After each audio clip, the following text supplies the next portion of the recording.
بسم اللہ الرحمن الرحیم، السلام علیکم دوستو۔ ایران کے ساتھ حالیہ جنگ نے امریکہ اور سعودی عرب کے تعلقات کو گزشتہ کئی برسوں کی نچلی ترین سطح پر پہنچا دیا ہے۔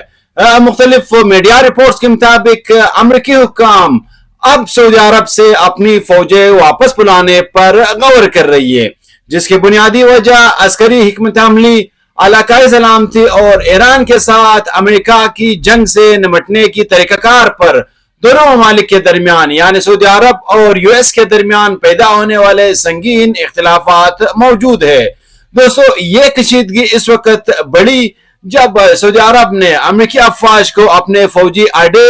اور فضائی حدود یعنی پروجیکٹ فریڈم کے لیے استعمال کرنے کی اجازت دینے سے انکار کر دیا۔ یہ مشن دراصل ابنائے ہرمز سے تجارتی بحری جہازوں کی حفاظت کے لیے ڈیزائن کیا گیا تھا، خاص طور پر اس کے بعد جب ایران نے جنگ کے دوران بحری تجارت میں خلل ڈالا تھا۔ رپورٹس بتاتی ہے کہ سعودی قیادت کا خیال تھا کہ یہ آپریشن ایران کی جانب سے مزید انتقامی کارروائی کو ہوا دے گی اور سعودی عرب کو مزید گہرائی میں جنگ میں دھکیل دے گا، جس کی وجہ سے واشنگٹن کو یہ مشن روکنا پڑا۔ اگرچہ پینٹاگن اس مشن کی کامیابی کے لیے سعودی تعاون کو انتہائی اہم سمجھتا تھا، لیکن اس اختلاف میں صدر ٹرمپ انتظامیہ کو سخت ناراض کر دیا ہے اور امریکی حکام نے اس انٹرسپٹر میزائلوں کو ترسیل میں تاخیر کی دھمکی بھی دی ہے، جن پر سعودی عرب ایرانی ڈرون اور میزائل حملوں سے اپنے دفاع کے لیے انحصار کرتا ہے۔ دوستو، بعد ازاں پروجیکٹ فریڈم ایک محدود اور خفیہ نوعیت میں دوبارہ شروع کر دیا گیا ہے، تاہم حکام کا کہنا ہے کہ سفارتی نقصان پہلے ہی ہو چکا تھا اور اب دونوں یعنی سعودی عرب اور امریکہ فریق خطے میں امریکی ایک اہم ترین سیکیورٹی شراکت داری کی مستقبل پر سوالات اٹھ رہے ہیں۔ واضح رہے دوستو کہ سعودی عرب نے صدر ٹرمپ کو بار بار خبردار کیا تھا کہ جنگ شروع نہ کی جائے۔ ان کا موقف تھا کہ عسکری کارروائی ایران کو کمزور کرنے میں ناکام رہ سکتی ہے، جبکہ اس سے ایران کی جانب سے اپنے ہرمز بند کرنے، عالمی توانائی منڈیوں میں خلل اور پوری خلیجی خطے کو غیر مستحکم کرنے کا خطرہ بڑھ جائے گا۔ یہ خدشات جلد ہی حقیقت ثابت ہوئے جب ایران نے علاقائی توانائی تنصیبات بشمول سعودی عرب کے اندر موجود تنصیبات کو نشانہ بناتے ہوئے میزائل اور ڈرون حملے کیے تھے، جس کے بعد ریاض نے کشیدگی بڑھانے کی بجائے جنگ کے خاتمے کے لیے سفارتی کوششیں تیز کر دی تھی۔ دوستو، بڑھتی ہوئی ناراضگی کئی اعلیٰ سطحی سفارتی اشاروں سے بھی ظاہر ہوئی۔ وزیر خارجہ مارکو روبیو نے اپنے خلیجی دورے کے دوران سعودی عرب کو نظر انداز کیا، جبکہ ولی عہد محمد بن سلمان نے صدر ٹرمپ کے ساتھ ایک سربراہی اجلاس میں شرکت کی دعوت مبینہ طور پر مسترد کر دی تھی۔ ان اقدامات کو تعلقات میں مزید بگاڑ کی علامت کے طور پر دیکھا گیا۔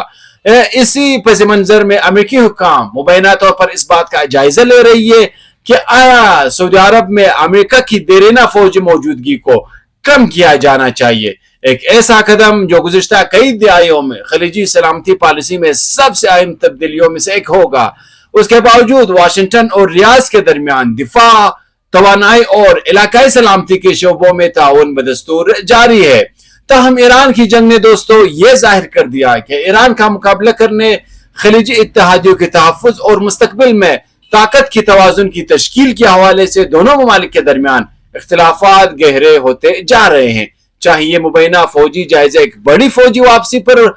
منتخب ہو یا محض جاری مذاکرات میں دباؤ کا ذریعہ ثابت ہو، یہ اس بات کی نشاندہی ضرور کرتا ہے کہ ایران تنازع نے امریکہ کی سب سے اہم اسٹریٹجک شراکت داریوں میں سے ایک کو بنیادی طور پر نئی شکل دے دی ہے۔ سعودی عرب کا مبینہ کردار ایران کو رقم کی ادائیگی کی ضمانت،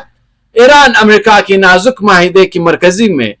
ایک ڈرامائی مالیاتی موڈ سامنے آ رہا ہے۔ دوستو، سعودی عرب اس میں کنگ میکر کا کردار ادا کر رہا ہے۔ ایران اور یو ایس کے درمیان جیو پولیٹیکل تجزیہ کار پیپے اسکوبار کے مطابق ریاض نے نجی طور پر ایران کو یقین دہانی کرائی ہے کہ اسے معاہدے کی تحت واجب الادا ہر ڈالر ملے گا، چاہے واشنگٹن میں کوئی بھی سیاسی رکاوٹ کیوں نہ کھڑی ہو جائے۔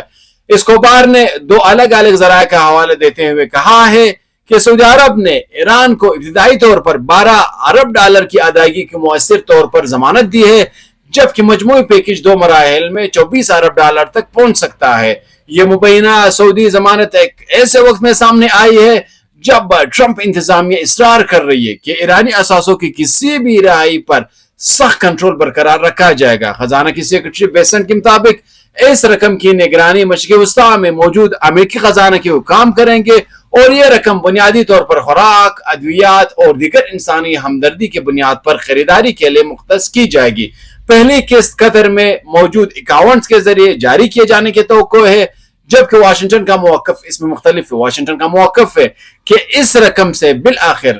عام ایرانی شہریوں کو فائدہ ہوگا، ساتھ ہی یہ رقم امریکی زرعی اور دواساز صنعتوں میں بھی واپس آئے گی۔ تاہم ایران اس معاملے پر مزاحمت کر رہا ہے۔ ایرانی حکام اس تصور کو مسترد کرتے ہیں کہ واشنگٹن یہ حکم دے سکتا ہے کہ مجمد اثاثے کیسے خرچ کیے جائے اور اصرار کرتے ہیں کہ کوئی بھی خریداری ایران کی اپنی شرائط پر کی جائے گی۔ یہ صورتحال دوستو اس بات پر ایک بڑھتی ہوئی کشمکش کو ظاہر کرتی ہے کہ رقم پر اصل کنٹرول کس کا ہوگا۔ جہاں واشنگٹن نگرانی کی بات کرتا ہے اور تہران خود مختاری کی مطالبہ کرتا ہے، وہی سعودی عرب کی مبینہ مالی حمایت ریاض کو اس معاہدے کے مستقبل کی تشکیل میں ایک غیر متوقع طاقتور کردار ادا کر سکتی ہے۔ اپنا ہرمز پر روس، ایران، عمان کے تعاون کے بارے میں خبریں آئی ہے۔ دوستوں مشرق وسطیٰ میں ایک اور اہم پیش رفت سامنے آئی ہے جو دنیا کی اہم ترین آبی گزرگاہوں میں سے ایک ہے، اپنا ہرمز کے گرد گھومتی ہے۔ امریکہ کے لیے ایک طرح کی جو ایک ہوا کا جھونکا سمجھی جانے والی پیش رفت ہے۔ عمان کے وزیر خارجہ نے بتایا ہے کہ ماسکو اور تہران اپنا ہرمز میں نیویگیشن کے مستقبل کے انتظام پر مذاکرات کے لیے ایک مشترکہ ورکنگ گروپ قائم کرنے پر متفق ہو گئے ہیں۔ عمان کی وزارت خارجہ نے ایکس پر جاری کردہ بیان میں کہا ہے کہ سلطنت عمان IMO الاقوامی بحری تنظیم کے ساتھ ہم آہنگی کے ساتھ اپنا ہرمز میں ایک عارضی بحری راہداری فراہم کر رہی ہے۔ یہ اقدام عمان کے اپنا ہرمز کے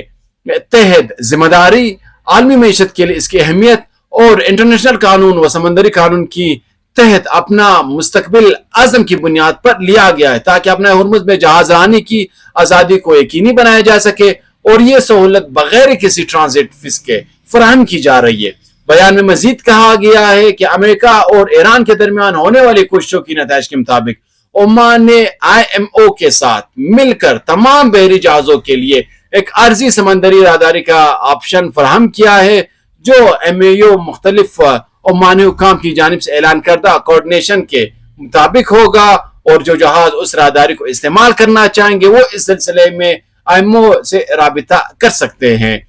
دوستو یہ بیان اس وقت جاری کیا گیا ہے جب ایران کے چیف مذاکرات کار محمد باقر کالباف اور ایرانی وزیر خارجہ عباس عراقچی نے ماسکو میں عمان کے سلطان ہیثم بن طارق سے ملاقات کی۔ کالباف اور عراقچی کے سلطان ہیثم سے یہ ملاقات اپنا ہرمز کو انتظام کے حوالے سے مشاورت اور انتظامات پر مرکوز تھے۔ ایرانی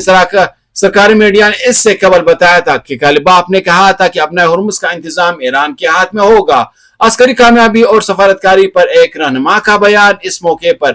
ایک ایرانی رہنما کی جانب سے دیے گئے بیان میں خیال پیش کیا گیا کہ کوئی بھی عسکری کامیابی چاہے وہ کتنی ہی بڑی کیوں نہ، اس کا اصل اثر یعنی اس فتح کے ثمرات چاہے وہ حال ہی میں ہو، مستقبل میں ہو یا تاریخ میں درج ہونے، تب ہی قانون اور سیاسی طور پر مستقل اور دیرپا بن پاتے ہیں جب سفارتکاری اپنا کردار ادا کرے۔ ان کے مطابق ایسے مواقع آتے ہیں جب میدان جنگ میں ایسے حالات پیدا کیے جاتے ہیں کہ سفارتکاری کو آگے بڑھ کر اپنا کام کرنا پڑتا ہے، یعنی جو مقصد فوج حاصل نہ کر پائے اسی سفارتکاری کے ذریعے مکمل کیا جائے۔ ان کا کہنا تھا کہ یعنی یہ ایک ایرانی حکام کا کہنا تھا کہ مذاکرات دراصل جدوجہد کا ایک ہی طریقہ اور اس کا تسلسل ہے۔ اس لیے جو لوگ یہ سوچتے ہیں کہ عسکری میدان اور سفارتی میدان دو الگ الگ راستے ہیں، وہ اصل نقطہ سمجھنے سے قاصر ہے۔ انہوں نے مزید کہا کہ اب جب کہ لڑائی تھم چکی ہے اور بیشتر لوگ علاقہ چھوڑ چکے ہیں، وہ امید ظاہر کرتے ہیں کہ لبنان کی سرزمین سالمیت اور اپنے پورے علاقے پر لبنان کی قومی خود مختاری کے حوالے سے فیصلہ کن پیش رفت ہوگی، اور جب تک یہ حتمی نتیجہ حاصل نہیں ہوتا وہ اس راستے سے پیچھے نہیں ہٹیں گے۔ تو دوستو آج کی ہمارے ٹاپک اختتام کو پہنچ رہا ہے۔ اپنے میزبان غبور کو دیجیے اجازت۔ اللہ نگہبان۔